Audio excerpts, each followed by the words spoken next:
sheekh su'aal kale oo la soo diiyay waxa uu dhacay sidatan sheekh waan ku salaamay nin dhalinyaro ayaan ahay muddo dheer ayaan siigeysanayay waxaan isku dayay in aan joojiyo laakiin isbuuc ka bacdi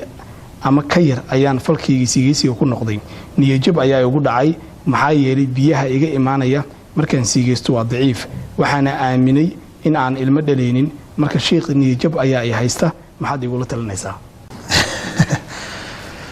alxamdulilah horta mas'alada siigeysiga markay culimmadu ka hadlayaan ama atibada iyo dhakhaatiirtu ay ka hadlayaan duruuftan ku haysata iyadaa ka mida waxa sababa qofku jinsi ahaan iyo shahwo ahaan inuu daciifo qaabo badan bay u daciifisaayo mar tanaad sheeganaysay keentaa mar waxay keentaa inuu waqti dheer qofku biyaha shahwada xajin kari waayo waqtigii la rabay iyo meeshii la rabay ku simi waayo ay qolba si degdeg kaga timaaday keentaa waxay keentaa xubinka raganimada ee taranku inuu daciifay keentaa waa asbaabta la leeyahay waxaan iska daayay saas darteed qofkan saddex qodob baan kula talin lahaa qodobka koobaad horta jooji wixii horena ka soo toobadkeen ilaahayna istighfaar iyo dambi dhaaf weydiiso waa tallaabada koobaad tallaabada labaad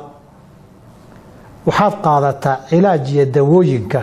cuntada la cuno ama dawooyinka fiitamiinaadka dadku ay qaataan qayb waxaa jira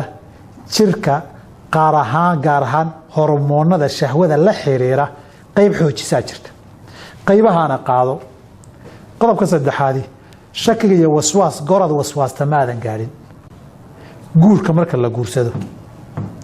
rag iyo dumarka ilaahay soo abuurayna ay gees isula baxaan waxay leedahay shucuur iyo dareen wax kiciya oo awood aan jirin dhaliyay leedahay awoodda dhalatana sideedaba qofku niyadiisa ay ku xirantahay intaa waswaaska iska dayso xilligaad shakin lahayd maadan gaadhin sida ugu dhaqsaha badan tanna isaga daa guur xalaalana u raadso oo haddii aad dabac iyo gabar ka cabsato